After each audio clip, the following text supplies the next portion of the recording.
Hello, my name is Ryan Whitmore, 40 years old, currently a Master Sergeant in the United States Army stationed at Fort Carson, Colorado. If you ask me where I'm from, I'll say Rockford, Illinois, but don't expect me to wax nostalgic about it. Rockford to me isn't a hometown to cherish. It's a long, cold shadow that always tries to pull me back just when I think I've broken free.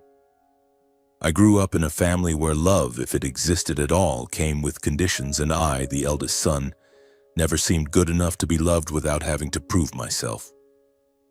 Our house sat at the end of Chestnut Street, in an old working-class neighborhood where rusted tin roofs creaked every time the wind blew.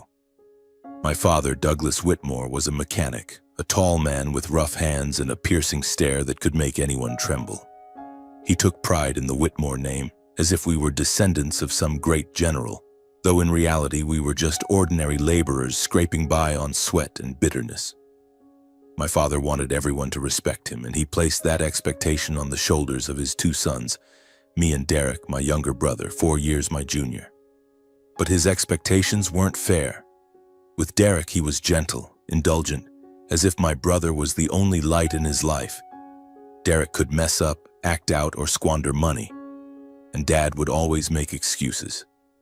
"He's young, he needs time," he'd say, even as Derek grew into a lazy, debt-ridden 36-year-old who did nothing but cause trouble. Me? I was the one lacking leadership qualities, according to Dad.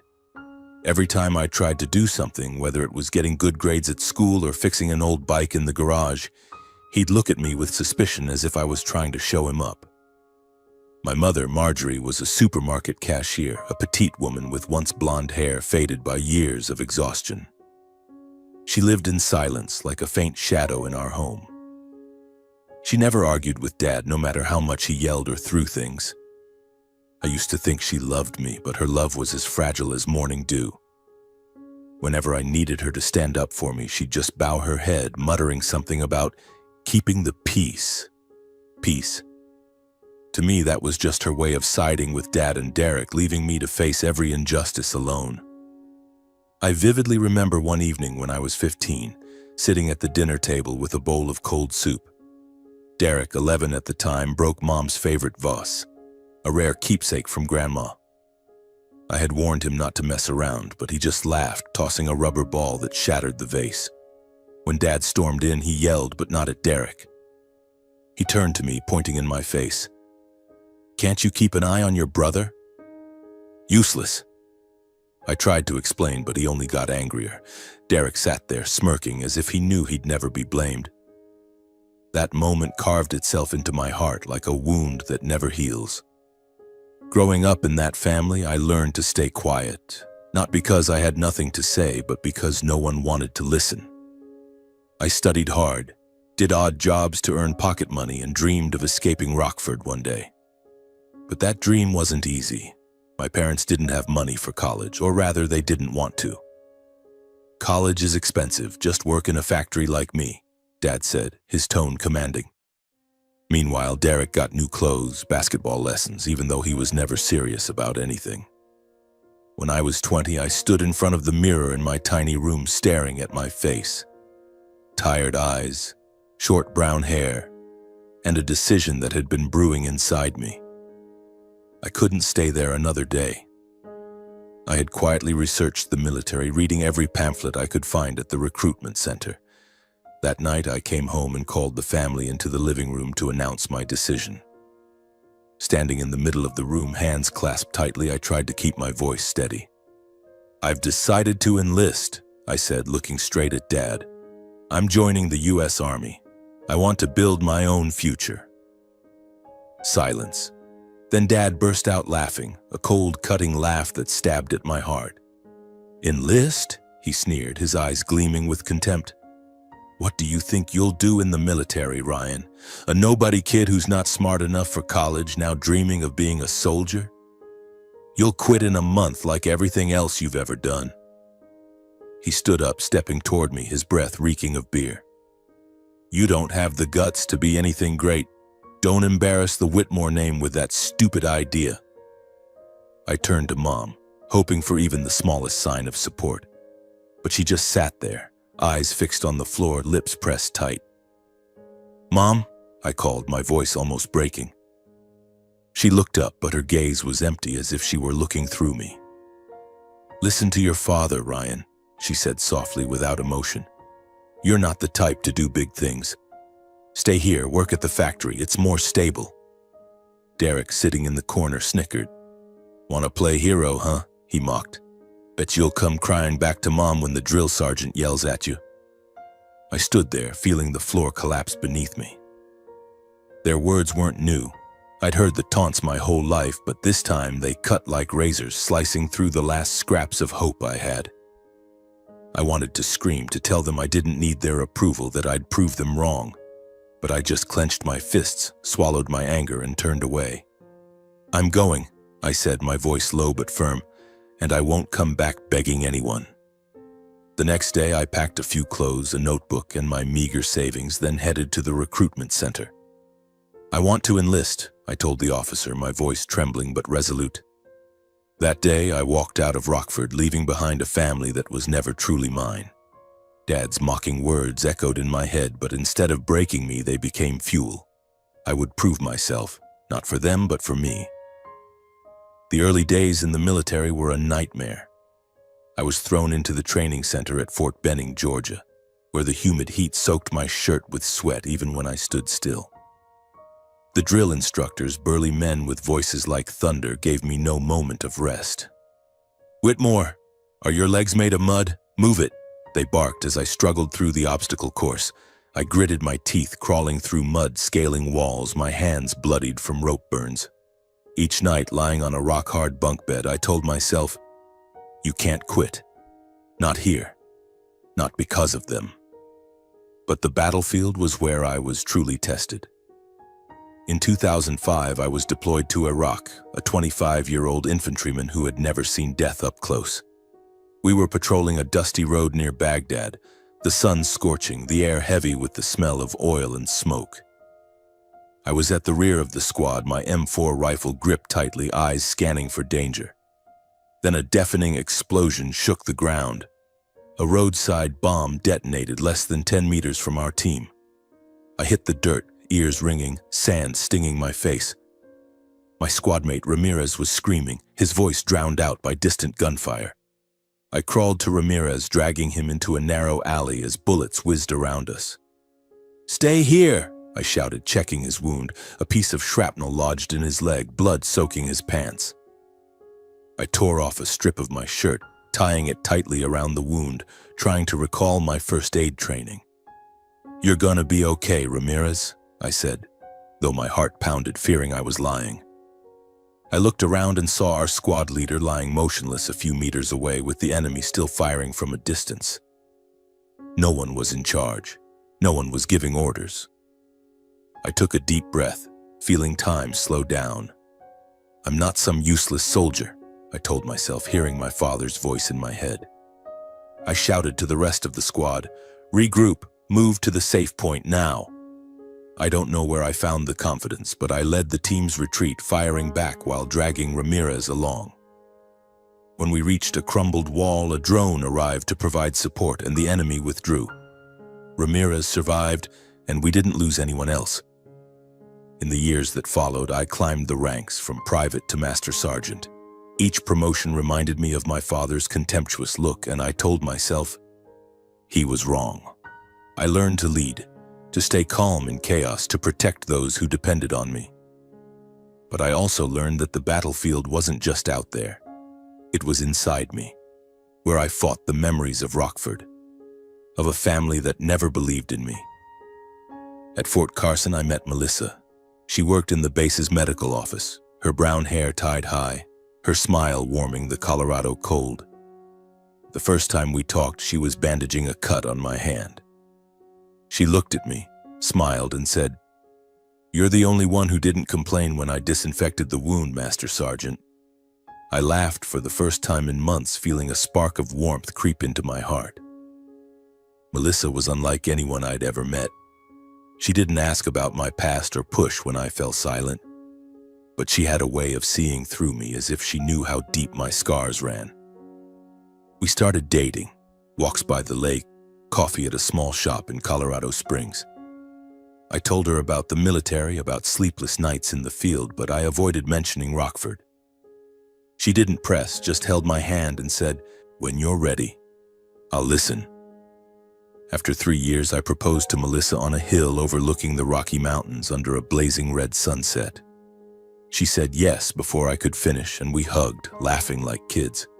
But life wasn't always easy. My family, though hundreds of miles away, still found ways to creep into our lives like a shadow that never faded. My parents called occasionally, not to check on me, but to ask for money. "Derek needs cash to pay off gambling debts," Mom would say, her voice trembling as if pleading. "Just $2,000, Ryan.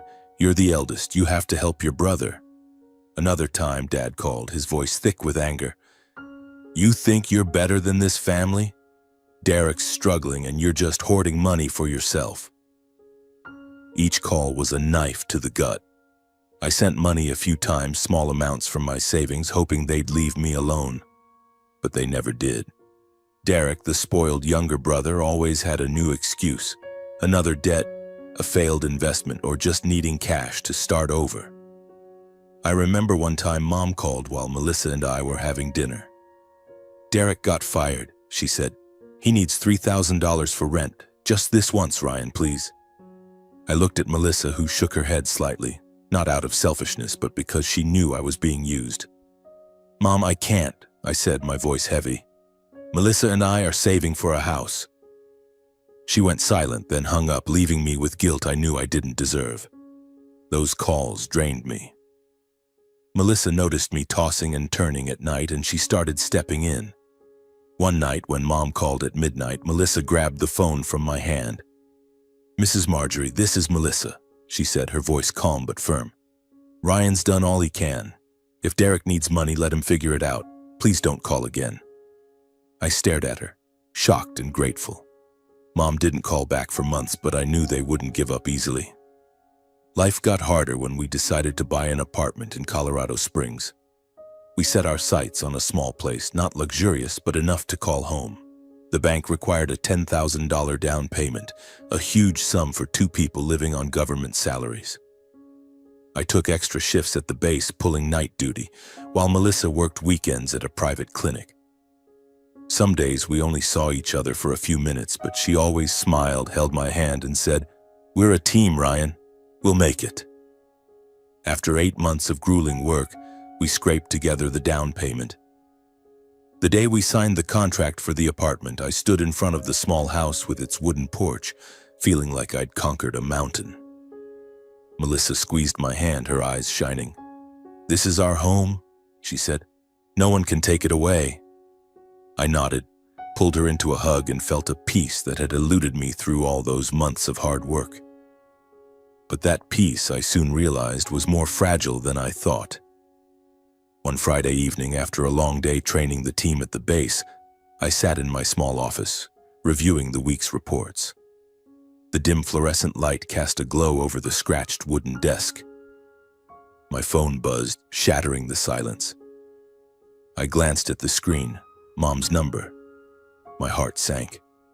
It had been 3 years since her last call, and every time it was either to ask for money or to guilt me for forgetting the family. I let the phone ring a few more times, my finger hovering over the decline button.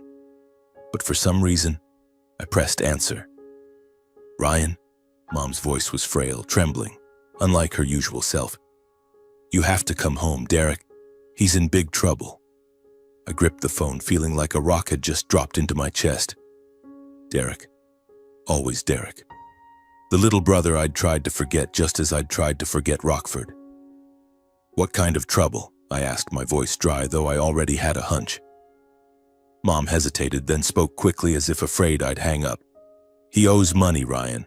Gambling debts, a lot of money. The lenders are threatening to sue, maybe even do something to him if he doesn't pay up. Your dad's called a family meeting and relatives are coming. You have to come, Ryan. You're the eldest." I closed my eyes, trying to breathe evenly.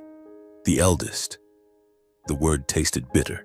The eldest, but never treated like part of the family. "Mom, I have work," I said, struggling to stay calm. I can't just drop everything to fix Derek's mess. He's grown, you know that. There was a pause on the other end. Then her voice turned sharp, almost pleading. Don't you get it? This is family. Your dad says if you don't come, you're not worthy of the Whitmore name. Do you want us all to be humiliated? Her words hit like a punch, reminding me of Dad's mocking laugh when I told him I wanted to enlist. I wanted to yell into the phone that I owed them nothing, that I'd built this life without them. But I only said, I'll think about it, and hung up. I sat there staring at the phone's dark screen. The room was quiet, but my mind was a storm. I thought of Derek, the spoiled brother who always caused trouble and hid behind our parents. I thought of the apartment Melissa and I had worked so hard for. And I thought of Rockford, where every memory felt like a scar. But Mom's voice, the desperation in it, clung to me like a thorn. I knew if I didn't go, they wouldn't leave me alone. They'd call again, guilt me, try to drag me back into the pit I'd escaped 20 years ago. When I got home that night, Melissa was in the kitchen, stirring a pot of fragrant tomato soup. She looked up, her smile bright as always, but it faded when she saw my face. "What's wrong, Ryan?" she asked, setting the spoon down. I sat at the table and recounted Mom's call, word for word, as if speaking it aloud would lighten the weight in my chest. Melissa listened without interrupting, gently holding my hand. When I finished, she looked at me, her eyes both tender and resolute. "You don't owe them anything, Ryan," she said, "but I know you. You won't find peace until you face this. If you want to go, I'll go with you." I looked at her, feeling both gratitude and pain. Melissa was the only person in the world who truly understood me, even the wounds I never spoke of. I didn't want her to step into the mess of my family, but the thought of her by my side gave me the strength to face anything. "You don't have to come," I said, but she shook her head. "We're a team, Ryan. If you're going to Rockford, I'm going with you." The next morning, I requested a short leave. My commander, Colonel Harris, peered at me over his thick glasses, eyebrows raised. "Family, Whitmore?" he asked, his tone skeptical. I nodded, offering little explanation. He signed the leave form but added, "Don't let personal matters affect your work. You're one of my best." His words were both encouragement and pressure. I knew I couldn't let the base, my team, or myself down. But I also knew Rockford was waiting, and it wouldn't welcome me with open arms. The flight from Colorado Springs to Chicago was short, but to me it felt like a century. Melissa sat beside me, her hand clasped tightly in mine, saying nothing. I stared out the plane window, watching white clouds drift by, wondering what I was doing. Why was I going back? To save Derek? To please my parents? Or just to prove I wasn't the kid they belittled 20 years ago?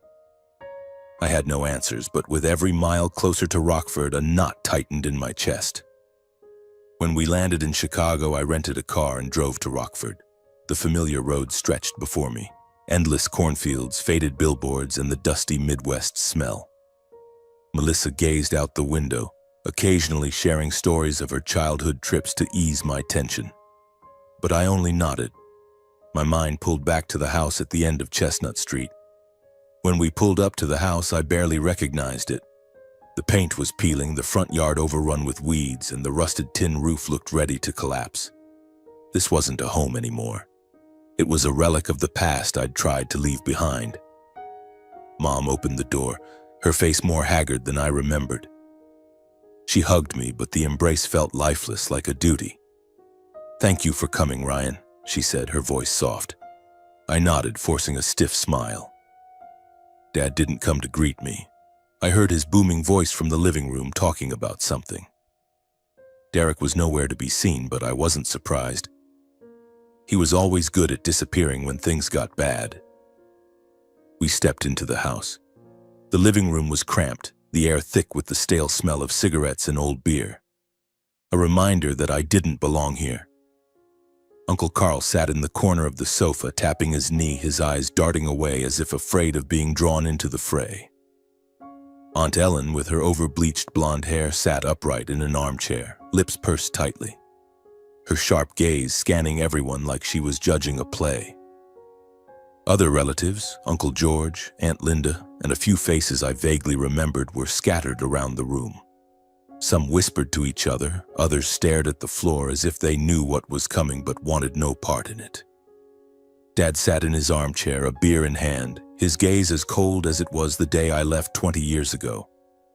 "So you finally showed up," he said, his voice laced with sarcasm. "Thought you were too busy playing hero out there." I swallowed the anger rising in my throat. "Mom said Derek's in trouble," I replied, trying to keep my voice steady. "What's going on?" Dad snorted, slamming his beer glass on the table with a thud. "Your brother's in a bit of a mess. Gambling debts, $1 million. The lenders aren't messing around. We need money, and you're the only one in this family who can handle it." My blood ran hot. $1 million? What had Derek done with that kind of money? And why, once again, was I the one called back to clean up his mess? Melissa squeezed my hand under the table, her fingers pressing gently as if to remind me to stay calm. But inside, a storm was brewing. I knew this meeting wasn't just about figuring out how to save Derek, as Mom had said. It was a trap, a way for my parents to drag me back into the role of the sacrificial son they'd always forced me to play. And I knew if I wasn't careful, everything I'd built, our apartment, my life with Melissa, my freedom, would be sucked into the black hole that was the Whitmore family. I took a deep breath, keeping my voice steady. "I get it, but where's Derek? If this is his problem, why isn't he here explaining himself?" The room fell silent, save for the creaking of the ceiling fan. Uncle Carl cleared his throat, glancing at Aunt Ellen as if hoping she'd say something, but she just raised an eyebrow, crossed her arms, and looked away. Mom shifted slightly but said nothing. Dad's lips curled into a cold smile. "Same old Ryan," he said, "always looking to point fingers. Derek's out there trying to fix things.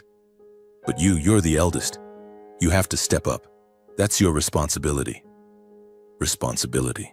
The word cut into my heart like a knife. I glanced at Melissa, who was still holding my hand, her eyes steady but tinged with worry. "My responsibility?" I repeated, my voice rising. "I left this place 20 years ago and built my own life. I don't owe Derek, or anyone in this room, anything. Derek made his debts, let him pay them." Mom gasped softly, her voice trembling. "Ryan, how can you say that? Derek's your brother." But before I could respond, Dad shot to his feet, slamming his beer glass on the table, the clink of glass on wood ringing like a warning. "Who do you think you are?" he roared. "Some grunt soldier who thinks he's hot stuff because he's got a little apartment in Colorado? You carry the Whitmore name, Ryan. You don't turn your back on family." He turned to the room, his voice dripping with theatrics. "Listen to him. The eldest son who doesn't know duty. Everyone hear this. Ryan's going to mortgage his apartment to get the money to save Derek. That's how we keep the Whitmore name honorable." His words exploded in my head like a bomb. Mortgage our apartment, the home Melissa and I had poured our sweat, tears, and sleepless nights into. My blood boiled, my hands clenching into fists. "No," I said, my voice low but icy.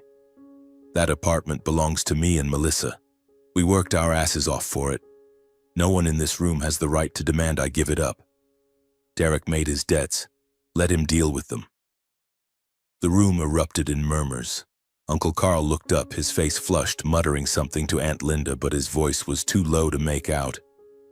Aunt Ellen let out a sharp laugh, her high-pitched voice cutting through the air. "Oh, Ryan, still stubborn as ever, huh? You think you're a hero, but you're just a soldier who can't put family first." I turned to her, anger surging. "Family? You call this a family? People who only take and never give back?"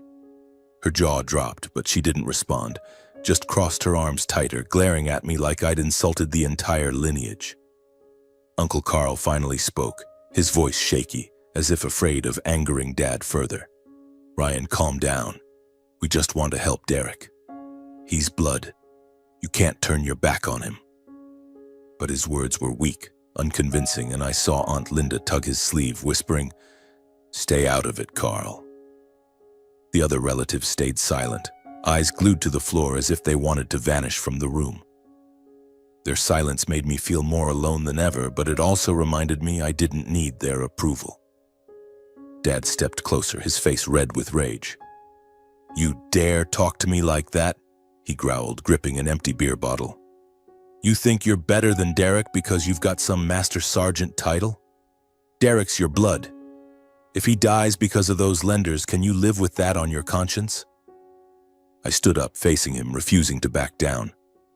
"Derek's not my kid. I'm not his father, and I won't let his mistakes ruin my life."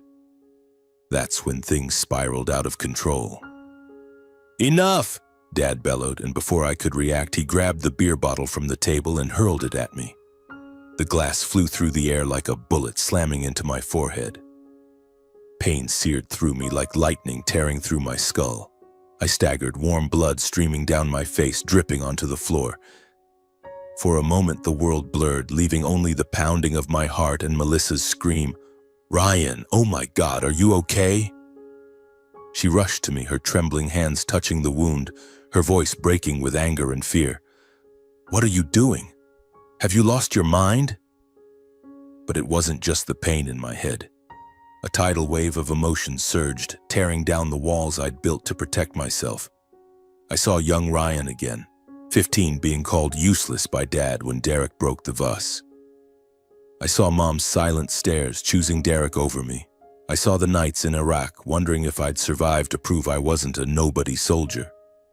And now, standing here, blood running down my face, I realized this family had never changed. They still saw me as a tool, someone to blame, to use. But this time, I wasn't the scared kid anymore. I was Ryan Whitmore, who'd survived war, years of loneliness, and I wouldn't let them drag me down. I looked up, locking eyes with Dad. He was panting, his hands still clenched, his gaze defiant, as if daring me to say I deserved it. Mom covered her mouth, eyes red, but she said nothing, didn't stand, didn't come near me. Uncle Carl muttered something, maybe, "God, Douglas, calm down," but his voice was weak, as if he feared making Dad angrier. Aunt Ellen stood, stepping to the corner, muttering, "I told you we shouldn't have called Ryan back." As if my presence caused all this. The other relatives sat there, eyes on the floor, none daring to defend me. Their silence was another blade cutting deeper than the bottle. Melissa pulled me out of the room, her voice trembling but resolute. "We're leaving, Ryan. Now." I let her lead me to the door, my steps heavy, blood still dripping onto my shirt. In my head, a voice rang clear. "You don't belong here, you never did." As we reached the yard, I heard Mom call after me, "Ryan, wait." But I didn't turn back. The door slammed behind us, a declaration that I was done with this place. In the car, Melissa wiped the blood from my face with a cloth, her hands shaking but gentle. "Are you okay?" she asked, her eyes red. I looked at her, the woman who'd stood by me through every storm, and forced a smile, though the pain in my head and heart tore at me. "I'm fine," I said, but we both knew I was lying. I wasn't fine. The bottle didn't just draw blood, it shattered any lingering hope that my family could change. But looking into Melissa's eyes, I knew I wasn't alone. She was my family, my real family. And I'd fight to protect the life we'd built, no matter the cost. Melissa started the car, but before driving off, she grabbed my hand, squeezing tightly. "They don't deserve you, Ryan," she said, her voice firm. "They don't deserve you or what you've accomplished. We'll get through this together." I looked at her, and for a moment, amid the pain and anger, I felt a flicker of hope. She was my family, my true family. And I knew whatever came next, I wouldn't let Rockford drag me down again. As the car pulled away from Chestnut Street, I glanced at the house in the rearview mirror, shrinking until it vanished. But the image of Dad throwing the bottle, his cold stare, and the complicit silence of everyone else burned in my mind. I knew this wasn't the end. They wouldn't let me go easily. But I also knew this time, I wouldn't let them win. That night, in a small hotel on the outskirts of Rockford, I sat in an armchair by the window, staring out at the foggy highway. My head still throbbed, the wound on my forehead bandaged by Melissa, but the sting of humiliation and anger clawed at my heart. Melissa sat on the bed quietly checking her phone, but I knew she was worried about me. "You need to get some sleep, Ryan," she said, her voice gentle but firm. "Tomorrow we'll make a plan. We'll figure this out." "Figure it out?" I let out a bitter laugh. "How, Mel?" "They want our apartment. They want everything we've bled for. And not one person in that room stood up for me." I turned away, not wanting her to see my eyes welling up. But Melissa stood, came to me and placed a hand on my shoulder. "They're not your family, Ryan," she said firmly. "I'm your family. Our apartment, our life. That's your family. Don't let them take that away." Her words cut through the fog in my mind like a beacon. She was right. I'd let the Whitmores define me for too long, let their mockery and contempt trap me in the role of the sacrificial son. No more. I'd survived battlefields, sleepless nights in the military, and 20 years of standing on my own. I wouldn't let them drag me down. "I'll find a way," I said, taking her hand. "I won't let them touch our life." The next morning, I took action. First, I needed to know exactly what was going on with Derek and why Dad was so confident in demanding I mortgage our apartment. I contacted an old Army buddy, Jake, now a private investigator in Chicago. Jake had a sharp mind and a knack for digging up information no one else could. "What do you need me to find, Ryan?" he asked over the phone, sounding alert despite my call at 7 in the morning. "Everything about Derek," I said. "Debts, deals, anything tied to my family. I need to know what they're hiding." Jake didn't ask questions, just said, "Give me 3 days. You'll have answers." I hung up, feeling like I'd fired the first shot in a war I couldn't afford to lose. While waiting for Jake, Melissa and I returned to Colorado Springs. Our apartment was the same, faint coffee aroma, sunlight streaming through the window, the old rug Melissa loved. But this time, stepping inside didn't bring the usual peace. I felt like a soldier returning from battle carrying invisible wounds. Melissa sensed it. She pulled me to the sofa, pressing a mug of hot tea into my hands. "We'll get through this, Ryan," she said. "But you need to tell me everything. Don't keep it inside." I told her everything, from the days Dad called me useless, Mom's silent complicity, to Derek's smug grin every time I was pushed to the sidelines. Melissa listened without interrupting, her grip on my hand tightening. When I finished, she said, "They were wrong to treat you like that, but you're not that helpless kid in that house anymore. You're Ryan Whitmore, the strongest man I know. And I'll be here no matter what happens." 3 days later, Jake called back. "Brace yourself, Ryan," he said, his tone grave. "I found some stuff and you're not gonna like it." My heart pounded, but I told him to go on. Jake revealed that Derek wasn't just in gambling debt. He'd borrowed money from a Chicago gang, the kind who didn't hesitate to use violence to collect. But what chilled me was the rest of the story. "Your parents," Jake said, "they used your name to take out a loan 10 years ago while you were in Iraq. A bank loan, about $50,000 with a forged signature. They told the bank you agreed to co-sign, but no one ever told you, right?" I felt the ground collapse beneath me. "What?" I whispered, gripping the phone. They used my name?" Jake sighed. "Yeah, and there's more. Derek sold a piece of land inherited from your grandmother. Land that was supposed to belong to both of you. He cut your name out of the deed with your parents' consent. They said you didn't care about family, so you didn't deserve a share." My blood boiled, my head burning with rage. I wasn't just betrayed, I was robbed of what was rightfully mine, deceived by the people I called family. Melissa, sitting beside me, overheard the call on speakerphone. Her face paled, but her eyes flashed with anger. "They can't do that to you," she said, her voice trembling with fury. "We have to do something, Ryan. Now." I contacted a lawyer in Colorado Springs, Linda Harper, a sharp woman with over 20 years of experience handling property disputes. I sent her everything Jake had uncovered, the forged loan documents, the land sale contract, and Derek's debt records. "This is serious, Mr. Whitmore," Ms. Harper said when we met at her office. "A forged signature is fraud, and excluding you from the inheritance without your consent is illegal. We can sue them and I'll make sure you're compensated." I nodded, but it wasn't relief I felt. I didn't want money. I wanted justice. I wanted them to pay for what they'd done to me. "I want to cut all ties with them," I said. "Financial, legal, everything. I don't want them to have any claim on my life anymore." Ms. Harper gave a cold smile. "Very well. I'll draft a legal notice declaring you free of any obligations tied to the Whitmore family. If they try to interfere, we'll take them to court." A week later, the legal notice was delivered to the house on Chestnut Street via courier. I wasn't there, but I could imagine Dad's face as he read it. The letter, written in Ms. Harper's sharp legalese, was clear. "Ryan Whitmore hereby terminates all financial and legal responsibilities related to the Whitmore family. Any unauthorized use of his identity or assets will result in legal action."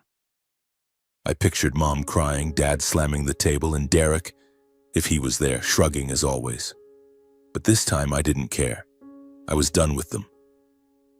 The next day, Jake called from Chicago, his voice carrying a rare hint of humor mixed with gravity. "You've stirred up a hornet's nest, Ryan," he said. "Derek's been nabbed. The lenders found him at a casino on the city's outskirts trying to gamble his way out of debt. He's in custody now, awaiting trial for fraud and debt evasion. But the bigger news is your parents. They mortgaged the house on Chestnut Street to pay off Derek's debts, scraping together $200,000. Guess what? It's still not enough.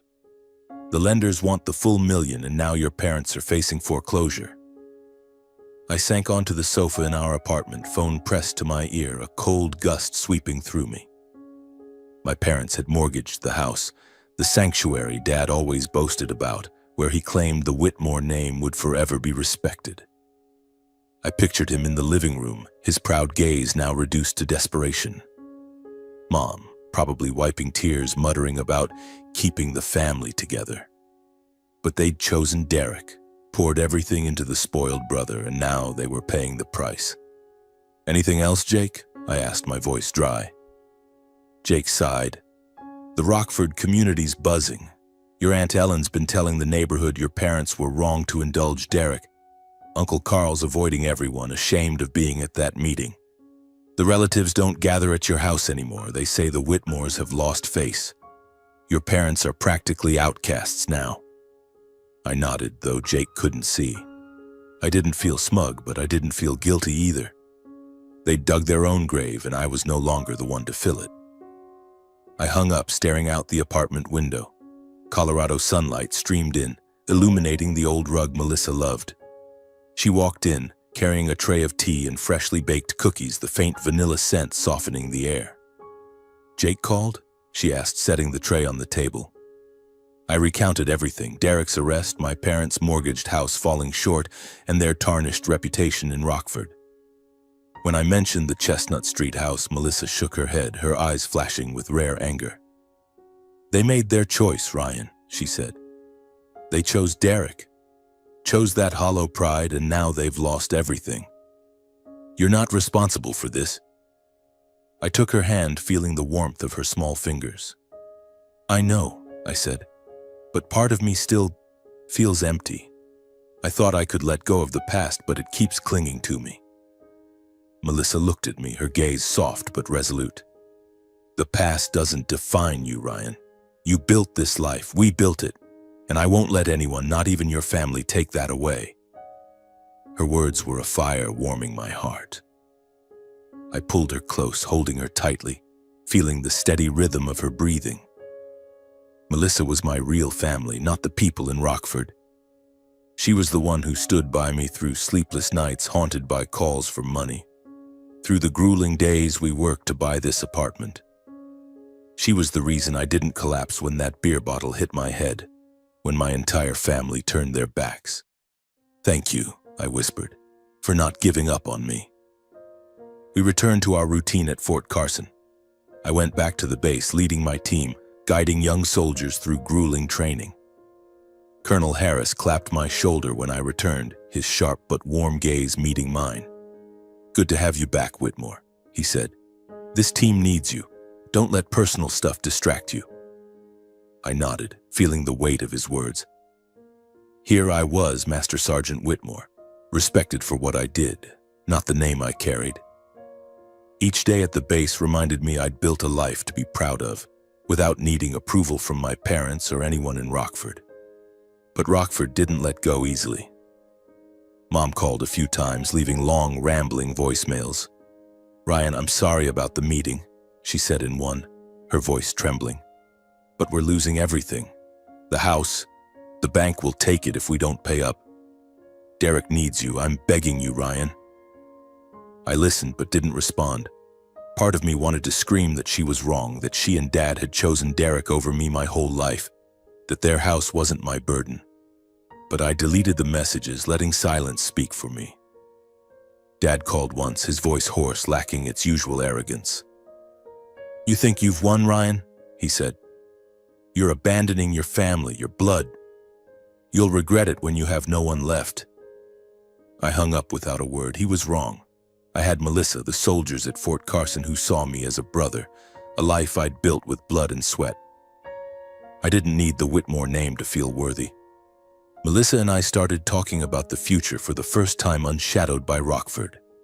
One evening we sat on our apartment balcony, the city lights twinkling in the distance. Melissa spread a map on the table, pointing to Oregon's coast. "What do you think about a little house here?" she asked, her eyes sparkling. "Near the ocean, where we can hear the waves every morning.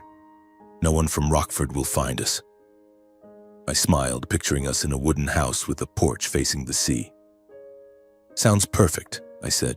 "A fresh start, just you and me." We decided to save for a coastal home after my retirement, planned in 2 years. Melissa scoured online photos of Oregon's beaches, showing me houses with red-tiled roofs and big windows. "We'll have a swing on the porch," she said, her voice brimming with excitement. "And a small garden where I can grow flowers." I laughed, pulling her close. "Whatever you want, I'll make it happen," I said. And this time I believed it. One weekend we drove to a real estate fair in Colorado Springs where a booth promoted coastal homes. The agent, a friendly middle-aged woman, showed us a model of a small house in Newport, Oregon. 3 bedrooms, a wide porch, and a 5-minute walk to the beach, she said. Melissa squeezed my hand, her eyes gleaming like a child's. "Can you imagine, Ryan? Waking up to the sound of waves, no more calls from Rockford?" I nodded, feeling a new door opening before us.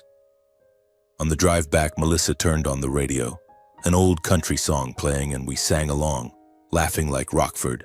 The beer bottle and the begging calls never existed. For the first time in years, I felt unburdened, like I'd shed iron shackles. My family, my parents with their mortgaged house, Derek with his debts and troubles, were no longer my weight to carry. They'd chosen their path and I'd chosen mine. One evening, as the Colorado sunset painted the sky red, I pulled out my old notebook, the one that had followed me since enlistment. It was filled with notes, training schedules, battle plans, fleeting thoughts from long nights in the field. I opened a blank page, picked up a pen, and wrote, "They called me a nobody soldier. They said I lacked leadership, wasn't worthy of the Whitmore name. They mortgaged their house to save Derek, but they failed, just as they failed me. But I'm the one who stood up to protect what matters. I built this life from nothing, from sleepless nights, from days of blood and sweat. From now on, I live not for anyone's approval. I live for me, for Melissa, for the seaside home where we'll write our own story." I closed the notebook, set it on the table, and stepped onto the balcony. Melissa was there, looking out at the city. She turned, smiled, and I pulled her into my arms. Under the sunset, I knew that no matter how painful the past, the future was ours. Rockford, with all its scars and memories, was now just a faint speck in the rearview mirror of my life. And I, at last, was free.